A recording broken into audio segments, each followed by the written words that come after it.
व या आपल्या संविधान स्तंभाच्या ग्रुपच्या वतीनं या ठिकाणी सहर्षाचं स्वागत करतो। या ठिकाणी 4 कामांचं भूमिपूजन आपल्या आदरणीय दादांच्या आमदार साहेबांच्या हस्ते होत आहे। त्यामधलं आपल्या या ओढ्यावर असणारी संरक्षक भिंत दादा आपत्ती व्यवस्थापन म्हणून आपण जो 35 लाखाचा निधी दिला त्याबद्दल समस्त आमच्या या काकडे वस्तीच्या वतीनं या ठिकाणी आपलं सहर्षाचा हार्दिक असा आभार मानतो। तसेच या ठिकाणी हा संपूर्ण संविधानाचा चौक हा कॉन्क्रिटीकरण करण्यासाठी आदरणीय आमदार सचिनदादा पाटील यांनी समाज कल्याण विभागातून 10 लाख रुपये आपल्याला या निधीसाठी दिलेला आहे। संपूर्ण हा चौक आणि हा रस्ता आपण कॉन्क्रीटीकरण अत्यंत चांगल्या पद्धतीने सरपंच उत्तर कोरेगावची कुठे लिंबे डॉक्टर गाडीला होत नाही बहुतेक शाळेत गेले।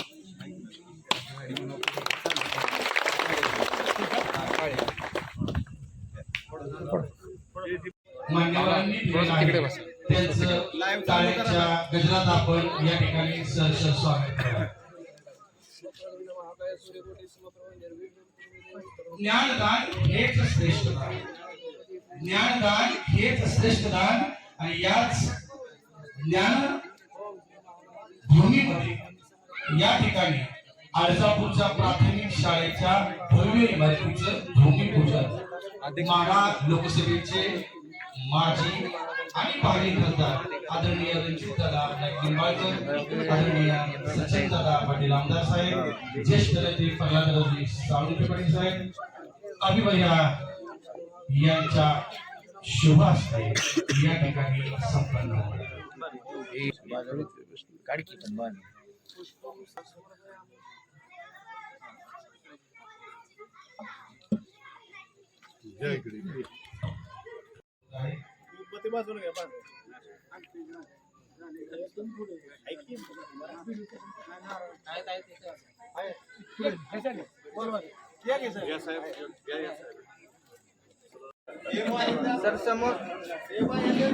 पत्रकार मित्र तुमचं या कार्यक्रमाच्या निमित्तानं आम्ही या ठिकाणी स्वागत करतो। समस्त ग्रामस्थ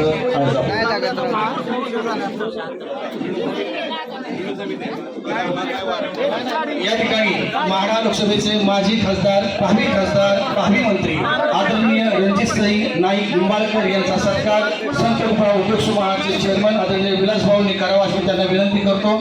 या ठिकाणी औपचारिकरित्या 3 सत्कार होणार आहेत। वेळाभावी मी तुमच्या सर्वांची दिलगिरी व्यक्त करतो, माफी मागतो। या ठिकाणी 3 सत्कार विलासभाऊ या ठिकाणी आदरणीय दादांचा सत्कार करतील।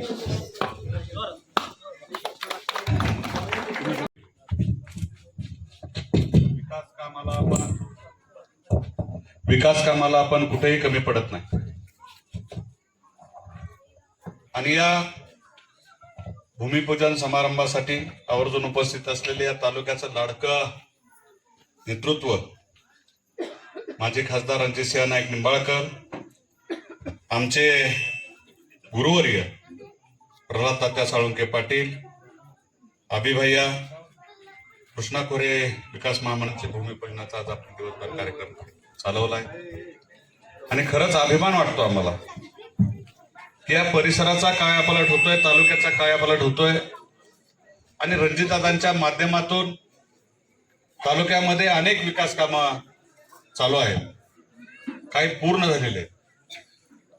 रस्ते तुम्ही बघताय, आता वाठार फाट्यापासून आता फलटण पर्यंत जाणारा रस्ता, सातार फलटण रस्ता कॉन्क्रिटीकरण झाला की तो इथून 30 वर्ष त्या रस्त्याला खड्डा पडणार नाही असा सुंदर रस्ता आपला तयार झाला।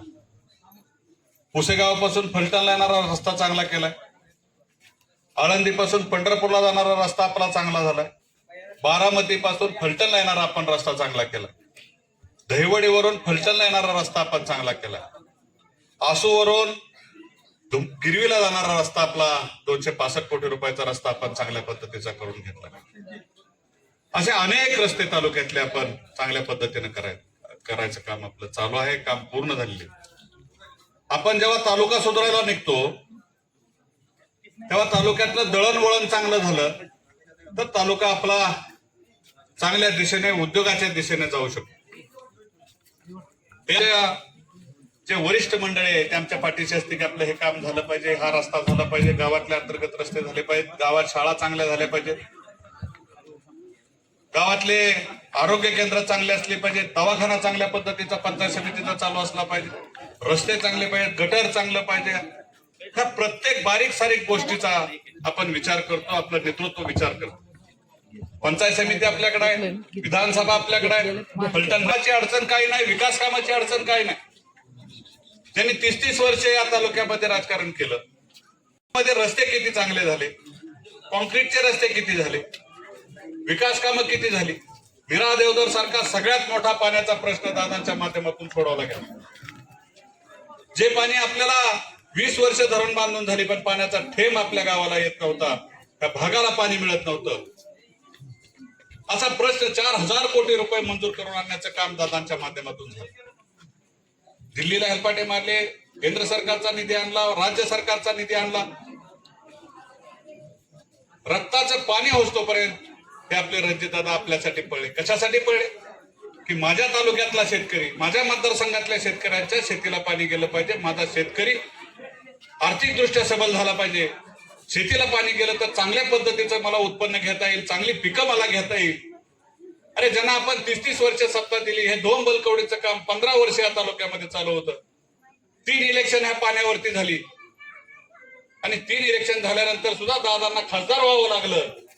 राहिलेल्या शेवटच्या टप्प्यातलं काम पृथ्वीराज बाबा असताना दादांना तिथं स्वतः मशीन घेऊन उभा राहिला आणि त्यानंतर पाणी खाली गेलं. तुम्ही एक खासदार चांगला त्यावेळेस निवडून दिला, चांगलं काम करणारा माणूस निवडून दिला आणि ते त्यांना नेमकं बघवलं. नंतर इलेक्शन आलं, 5 वर्षानंतर जेवढा निधी आपल्या तालुक्यासाठी, जेवढी विकास कामं, रस्ते, पाणी, धोंबलकवडीला अतिरिक्त पाणी मिळवून देण्याचं काम दादांच्या माध्यमातून झालं. ते पाणी आता पुढच्या वेळेस आपल्याला ती अडचण पाण्याची राहणार नाही. ते पाणी आता लवकरात लवकर त्याचं काम चालू आहे, जॅकविलचं काम चालू आहे, मोटरचं काम, मोटर पंप बसवायचं काम आता चालू आहे. काही झालं तर ते पाणी पुढच्या वेळेस आपल्याला आता आल्याशिवाय राहणार नाही, ती पाळी आपल्याकडे फिरल्याशिवाय राहणार नाही. दिवाळी 34 शुभम बरोबर आहे ना? इथं दिवाळी 37चंही काम दादांच्या माध्यमातून झालं. वाडी वस्तीवरील प्रत्येक शेतकऱ्याच्या दारामध्ये शेतामध्ये पाणी गेलं पाहिजे, त्यासाठी निधी मंजूर पण आणला. दिवाळी 37 केलं, दिवाळी 33 केलं, दिवाळी परत आता आपण ह्याच्यामध्ये शिरेवाडीमध्ये दिवाळी 2, दिवाळी M2 हे केलं. जिथं आता परत आम्ही खाली नायगोमाडी पासून खाली आंध्रोड पर्यंत 40 कोटी रुपयाचा निधी आणला. म्हणजे शेतकऱ्याची अडचण कायमस्वरूपी संपली पाहिजे. हा महाराष्ट्रातला तालुका, देशातला महाराष्ट्रातला नंबर 1चा तालुका फलटण तालुका आपला होणार आहे. 100% जमीन आपल्या सिंचनाखाली येणार आहे. असा एक शेतकरी राहणार नाही की त्याच्या शेतीला पाणी मिळणार नाही, असं काम आपल्याला या दादांनी करून ठेवलेलं आहे. आणि मग आपण कुठला विचार कसा घेऊन चाललोय, कशा पद्धतीनं चाललोय? विरोधकांच्या नुसत्या बोलतापाला आपण बळी पडत चाललोय. काम करायचं नाही, अफवा पसरायच्या, चुकीचं डोक्यात काहीतरी घालायचं. तर माझी शेतकरी मित्रांना, माझ्या भगिनींना कळकळीची विनंती आहे, आपण 2 मिनिटं डोळे बंद करा आणि खरंच आपल्यासाठी विकास काम कोण करते हे बघा. आपल्यासाठी पाणी कुणी आणलं विचार करा, स्वतःच्या मनाला विचारा. अरे पाणी आणलंय, नीरा देवधरचं पाण्याचं काम चालू आहे, कुणी आणलं, कुणाच्या प्रयत्नातून झालं? धोंबलकवडचं मिळणारे एक्स्ट्रा पाणी कुणाच्या प्रयत्नातून झालं? तालुक्यात येणारे अनेक रस्ते जे सिमेंट कॉन्क्रीटचे झाले ते कुणाच्या प्रयत्नातून झाले? तालुक्यामध्ये आपण जिल्हा न्यायालय आणले ते कुणाच्या प्रयत्नातून झालं? आरटीओ ऑफिस आणले ते कुणाच्या प्रयत्नातून झालं? आपण आपलं स्मरण करा. प्रत्येकाला स्मरण करता येतं. आपण देवापुढे उभं राहिलो 2 मिनिटं तर आपण देवाचं स्मरण करतो. प्रत्येक देव आपल्या डोळ्यासमोर आणतो, पांडुरंगाची मूर्ती आपल्या डोळ्यासमोर आणतो. त्या पद्धतीनं जर आपण डोळ्यात मिटले आणि आपण स्मरण केलं की यार तालुक्यातलं विकास काम कोण करते, ज्यांच्याकडे 30 वर्ष तालुका दिला होता, 2-2 आमदार त्यांचे होते, पण त्यांनी सत्ता फक्त स्वतःसाठी वापरली, स्वतः भोगण्यासाठी वापरली. सत्ता खऱ्या अर्थानं माझ्या शेतकऱ्यांसाठी, माझ्या भगिनींसाठी वापरायची असते. सत्ता वापरत असताना प्रत्येक गोष्ट माझ्या शेतकऱ्यांसाठी मी काय करतोय, माझ्या तालुक्यातल्या तरुणांसाठी मी काय करतोय, माझ्या भगिनींसाठी मी काय करतोय हे बघण्यासाठी सत्ता असते. आणि ते सत्ता राबवण्याचं काम दादाच्या माध्यमातून, माझ्या माध्यमातून, तुम्ही दिलेल्या आशीर्वादाच्या माध्यमातून आम्ही करू शकतो. आणि म्हणून राहिलेली छोटी छोटी कामं आहेत. आपण थोड्या दिवसामध्ये प्रत्येक गावाला जोडणारा सिमेंट कॉन्क्रीटचा रस्ता आपण देतोय प्रत्येक गावाला. ज्या गावची लोकसंख्या 1000 आहे त्या गावातून दुसऱ्या गावाची लोकसंख्या 1000 आहे अशा गावांना आपण जोडणारा सिमेंट कॉन्क्रीटचा रस्ता देतोय. आम्ही सत्तेत असो नसो पण रस्ता 30 वर्ष त्या रस्त्याला खड्डा पडणार नाही असा शब्द तुम्हाला मी या निमित्तानं देतो. म्हणजे प्रत्येक काम करत असताना कॉन्क्रीटचं काम झालं पाहिजे, चांगलं दर्जेदार काम झालं पाहिजे. पूर्वी रस्ते पडत होते, रस्त्याची कामं कशी होत होती बघितली तुम्ही. खड्डे असायचा, मशीन फिरवायची, वरचा थर लेअर टाकला की विषय संपला, रस्ता वरच जात होता, रस्ता उकरून कधी होत नव्हता. ही परिस्थिती तालुक्याची होती. त्यामुळे आपण माणूस निवडताना प्रत्येक गोष्टीचा विचार करा. आपण कुणाला मत देतोय, नाती गोती बाजूला ठेवून मलवडीकरांना सुद्धा माझं सांगणं आहे, आपण उमेदवार देतो, कुणीही उमेदवार दिला कसाही असला तर नेतृत्वानं, आपल्या नेतृत्वानं जो उमेदवार दिलेला असतो तो विकास काम करण्यासाठी दिलेला असतो. तो कोण पाहुणा रावळा घरचा जवळचा लांबचा बघून दिलेला नसतो. आपण त्याच्या माध्यमातून त्या भागातला विकास काम होणार आहे, त्या भागामध्ये प्रगती होणार आहे, याच्यासाठी खऱ्या अर्थानं आपण प्रत्येक गोष्ट आपण देत असतो. आणि म्हणून कुठं भावनेवर न जाता कुणी काय सांगतंय काय अफवा पसरवतंय म्हणून आपलं जे मत आहे ते चुकीच्या पद्धतीने कुठं मित्रांनो फलवू नका. येणाऱ्या काळामध्ये येणाऱ्या ग्रामपंचायती असतील, लोकसभा आमची असेल, काय केलं दादासारखं एक चांगलं नेतृत्व ह्या विरोधकांना आवडलं नाही. एवढा मोठा विकास कामाचा डोलारा उभा केला, दुसऱ्या माणसाला मतं तालुक्यातल्या द्यायला लावली, त्याचं मते परिवर्तन केलं. आपण विकास काम करत असताना सुद्धा त्या पद्धतीने ते वागले, आपलं किती नुकसान झालं तालुक्याचं ह्याच्यावर आपण कधी विचार करणार आहे का? काय त्या खासदारांनी आपल्या इथं आणून दिलं, बसवलं का एक बल आणून टाकला का, खडा मारायला खडा तरी रस्त्याला कुठला टाकला का, कुठला निधी या तालुक्यात आला, मग का आपण नुकसान करून घेतलं या तालुक्यात. आणि म्हणून माझी तालुक्यातल्या सर्व माझ्या भगिनींना, माझ्या शेतकऱ्यांना कळकळीची विनंती, आपलं मत देताना विचार करा. आपलं असणारं बहुमूल्य मत विकासाला द्या, विकासाबरोबर आहात तुम्ही. जेव्हा तुम्ही आमची ताकद आणि ऊर्जा वाढवाल, जशी विधानसभेला वाढवली, जशी पंचायत समितीला वाढवली, नगरपालिकेला वाढवली, त्याच पद्धतीने येणाऱ्या प्रत्येक इलेक्शनला तुमची ऊर्जा, तुमचा आशीर्वाद जर दादांच्या पाठीशी राहिला तर निश्चितपणाने या येणाऱ्या काळामध्ये असलेलं जे काय छोटं मोठं काम असणार आहे, रेल्वे सारखा प्रोजेक्ट आपण आपल्या फलटण तालुक्यात येतोय, रेडेघाट आपण मंजूर करून घेतोय, त्याच्यासाठी प्रयत्न केला, तोही होतोय, सिद्ध वस्तीचा रस्ता होतोय, अजून असे असंख्य शाळेसारखं काम होतंय, शाळेला तर जे काय काम पडतंय ते आपण निधी राहिलेल्या कामासाठी, रूमसाठी तो निधी उपलब्ध करून देतोय. तुमच्या शेजारून एवढा मोठा Pune Bangalore highway corridor, green corridor इथून जातोय, हे दादांनीच केलेला रस्ता आहे. तो जर रस्ता आपल्या तालुक्यातून गेला तर आपल्या शेतकऱ्यांचं किती भलं होईल, किती कल्याण होईल. अरे जगाच्या नकाशावरती आपण येणार आहोत. एवढं मोठं काम ह्या रणजितसिंह नाईक निंबाळकरांनी आपल्या पुढे ठेवलेलं आहे.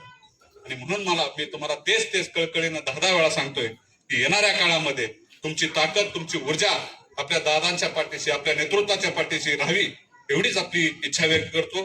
तुमच्या विकास कामाला, गावातील विकास कामाला शुभम आम्ही कधी कमी पडणार नाही, कुठलंही काम आपलं शिल्लक ठेवणार नाही. येणाऱ्या 2.5 वर्षामध्ये तालुक्यामध्ये प्रत्येक गावागावात चांगला रस्ता असेल. आम्हाला दादा राहिलेलं दादा तुम्हाला आता सांगतील, मी सगळं सांगत बसलो तर दादांना एक थोडस शिल्लक ठेवतो, ते दादा आपल्या मनोगतात व्यक्त करतील. आपण बोलवलं, मान सन्मान दिलात, त्याबद्दल मी आपल्या गावचा मी खूप मनापासून आभारी आहे. धन्यवाद. या ठिकाणी पवार वस्तीचा जो रस्ता त्यांनी मागितलाय ते मुख्यमंत्री सडक योजनेमध्ये आपण टाकलेला 2 किलोमीटरचा. शिंदे वस्तीचा जो रस्ता आहे तो बळीराजामध्ये टाकलाय, पानंद रस्त्यामध्ये. शाळेचा रोड आपण करून घेऊ. पवारवाडी रस्ता, पवार वस्ती रस्ता तोही टाकलेला आहे. आणि सर्वात महत्वाचं रेडे घाटाचं जे मागणी मध्यंतरी केली होती त्याचं सर्वेक्षण चालू झालंय आणि त्या सर्वेक्षणाला निधी मंजूर झालेला आहे. आता टप्प्याटप्प्याने रेडे घाट उघडच तोपर्यंत आपल्या गावात जाणार. सोमवारनं गेलेला कधी नव्हे तर तुम्हाला आता सस्पेन्शनचा खर्च वाचलाय. फलटण असो, सातारा असो, सर्व रस्ते कॉन्क्रीटचे आता मला पाहायला मिळतात. गावातले रस्ते, अंतर्गत रस्ते, आता आम्ही चालत आलेले रस्ते सुद्धा भाऊ आम्हाला दाखवतो ते कॉन्क्रीटचे झालेले. तात्या ही शोभा माना की मला भीतीच वाटते. तो गोड बघतो तर आवळा देऊन कावळा देतो. दरवेळेस कुठं मुंबई असो कुठं पाठलाग सोडत नाही. सारखा ही काम ती काम. परवा फलटण आली पोरं सगळे म्हणते आता कार्यक्रम म्हटलं नक्की आता हे काहीतरी अडकावणार. आता तुम्ही कुठं अडकावलं शाळेच्या पलीचं सांगितलं बरोबर. एकदा दिले की आपल्याला ते आपण सांगितलं की आपण त्या जबाबदारीतनं कधी मुक्त होत नाही. काम पूर्ण केल्याशिवाय आपल्याला राहत नाही. मग तो पाण्याचा प्रश्न असो, रस्त्याचा प्रश्न असो, रेल्वेचा प्रश्न असो, MIDCचा प्रश्न असो. आज तालुका प्रशासकीय दृष्ट्या पुढे चाललेला, जिल्हाधिकारी कार्यालय मंजूर झालं, त्याचंही काम कालपासून चालू झालेलं आहे. त्याचबरोबर महसूल भवनचं काम झालंय, पंचायत समितीच्या इमारतीचं काम नव्याने मंजूर झालं, RTO कार्यालय झालं, पोलीस स्टेशन झालं. कुठं आपला तालुका मागं पडत नाही. आपण तालुका सर्वात वेगाने पुढे घेऊन चाललेलो आहे. नव्याने आता लवकरच अपेक्षित असणारी घोषणा, फलटणला नवीन विमानतळाची घोषणा अपेक्षित आहे. रेल्वेने दिले जाता येईल. खिशातदार आमच्या बागायतदार मंडळी बसली, खिशात जास्त पैसे आले तर विमानाने जाता येईल. पुढच्या भविष्यातल्या पोरांच्या राजकारणाच्या पलीकडे आयुष्याची भाकरीची सगळ्याची सोय आपण करायचं ठरवलंय. दिवस रात्र काम करतोय. कामामध्ये तुम्हाला कुठे कमी पडणार नाही. 20 वर्षाचा काळ आणि तुम्हाला आता आमदार साहेबांच्या 1.5 वर्षाचा काळ तुम्हाला दिसतोय. आपण चालू केलेली कामं आमदार साहेब असल्यामुळे आता तिथे वेगाने पाठपुरावा होतोय आणि 4-8 दिवसामध्ये मुख्यमंत्र्यांची बैठक होईल. राहिलेल्या कामांच्या सगळा आपल्याला निधी उपलब्ध होईल. आमदार साहेबांना मी सकाळी म्हटलं की 2.5 वर्षानंतर तुम्हाला हाताची घडी घालावं लागणार आहे. कुठं काम शिल्लक राहणार नाही. माती त्या गावामध्ये कुठल्याही गावामध्ये माती जिथं डांबर टाकण्या शिल्लक राहणार नाही अशी परिस्थिती. एवढा मोठा विकासाचा निधी आपण त्या ठिकाणी आपल्या ADBच्या माध्यमातून 100 किलोमीटरचा रस्ता सुचवला. बजेटच्या माध्यमातून आता 93 कोटीची कामं मंजूर झाली. MSIDCच्या माध्यमातून आपण रस्ते सुचवले. एशियन डेव्हलपमेंट बँकेच्या माध्यमातून रस्ते सुचवले. बजेट मधनं या ठिकाणी केंद्रीय वस्तीला 50 लाख रुपये मंजूर झाले. त्याचे आता 2-3 दिवसात ते 4 दिवसात टेंडर होईल. म्हणजे आणि तालुक्यातलं असं एक पण गाव नाही की जिथं आमदार साहेबांनी हट्टाने मांडून जवळपास प्रत्येक गावामध्ये 2-3 रस्ते, पानंद रस्ते, परत 25-15 रस्ते मी जाहीर केलं. तर तालुक्यातलं एक सुद्धा गाव टाकवा की जिथं रस्ता नाही आपण राजकारणात माघारी घेऊ. 1.5 वर्ष मुरुमाचा तर रस्ता दिलाय, कुठला ना कुठला रस्ता दिलाय. असं एक गाव दाखवायचं विरोधकाने की जिथं रस्ता टाकला नाही. त्यामुळं काम ताकदीने आपण करतोय. तुमच्या सर्वांची इच्छा या शाळा चांगली झाली पाहिजे, रस्ते चांगले, ग्रामीण आता वीज पुरवठ्याकडे लक्ष घातलेलं. लवकरच आमदार साहेबांची मागणी होती की दिवसा वीज झाली पाहिजे. काल मुख्यमंत्र्यांनी सांगितलं 80% झाली आणि राहिलेली 20% आता ह्या वर्षभरात दिवसा वीज शेतकऱ्याला मिळत. वीज मिळाली की विजेचं बिल द्यायचंय का तर द्यायचं नाही. वीज फुकाट आहे ना. वीज फुकाट, पाणी फुकाट, रस्ता फुकाट, धान्य फुकाट, आयुष्यमान भारत योजना फुकाट, ST फुकाट, शेतकरी सन्मान योजना वेगळा, लाडकी बहीण वेगळी. सगळ्या आता 5-6 वर्षामध्ये या भारतीय जनता पार्टीच्या सरकारनं शेतकऱ्याला केंद्र बिंदू मानून ट्रॅक्टरला अनुदान चालू आहे, घराला अनुदान चालू आहे, घरकुलाला अनुदान चालू आहे, दवाखान्यात गेला तर 5 लाखापर्यंत इन्शुरन्स कव्हर आहे. म्हणजे कुठं जास्त पाऊस झाला की लगेच पंचनामा होतोय. आमदार फोन करतात, माणसं जातात, जरी नुकसान झालं नाही झालं तरी पैसे प्रत्येक खात्यात जमा होतात. अशा पद्धतीचा एक चांगलं राज्य, चांगला कारभार फलटणमध्ये आपल्या सगळ्या शेतकऱ्यांना पाहिजे. फलटण तालुक्यातलं एकही गाव बागायती मुकणार नाही. तालुका ह्या 1.5 वर्षात 100% बागायती होईल. मी पूर्वी लोक 30-30 वर्ष ह्याचं पाणी आणू त्याचं पाणी आणू, अमकं करू तमकं करू, अशा काळात 3 इलेक्शन काढायचे आणि इलेक्शन झाल्यानंतर त्याचा विसर पडायचा. जर काम करणार ताकदीचं असेल तर तुम्ही बघितलं की येणाऱ्या 1.5 वर्षामध्ये फलटण तालुक्यातलं एक गाव दाखवायचं की जे त्याला पाणी प्यायचं पाणी नाही, शेतीला पाणी नाही, असं एक 1.5 वर्षामध्ये गाव दाखवलं. 37 फाट्याचं काम आपण मागं भूमिपूजन केलं, आता संपत आलाय. संपलं असं आता का थोडं राहिलं. असं एक काम शिल्लक तुम्ही सांगितलं काम शिल्लक राहिले असा विषय नाही. कामं सांगितले लिहून ठेवले जातात. कुठं बसवायची, कसा बसवायचा विचार केला जातो. मंगळवार बुधवार मी मुंबईत असतो, स्वतः उभा राहून सगळ्या गोष्टींचा फॉलोअप करून घेतो. आमदार साहेब अधिवेशनाला जेव्हा 10-20 दिवस असतात तिथे ते त्यांच्या माध्यमातून फॉलोअप. आता डबल इंजिन चालू आहे. जरी मी खासदार नसलो तरी राज्यामध्ये आपण टाकलेला शब्द खाली पडत नाही, हे तालुक्याने बघितलं. सरकारी पैशांचा अंतच आणतो, पण पैसे जर लागल्या माझ्या बहिणींना कधी काय लागल्या तर सायकली सुद्धा आपण मागच्या 2 वर्षात जवळपास 20,000 सायकली तालुक्यात ते स्वखर्चाने दिलेत. आपण काही कोणाकडे कुठल्या सरकारी निधी दिलेलं नाही. ते झालं की लोकांना वाटतं की चांगली भांडी मिळाली पाहिजे. किती भांडी? 350 भांडी गावामध्ये आले, म्हणजे 350 कुटुंबांना फुकाट भांडी आली. कशी भांडी आणली, कुठनं आणली, कसं स्कीम मध्ये बसवलं आमचं आम्हाला माहिती. भांडी आली का नाही?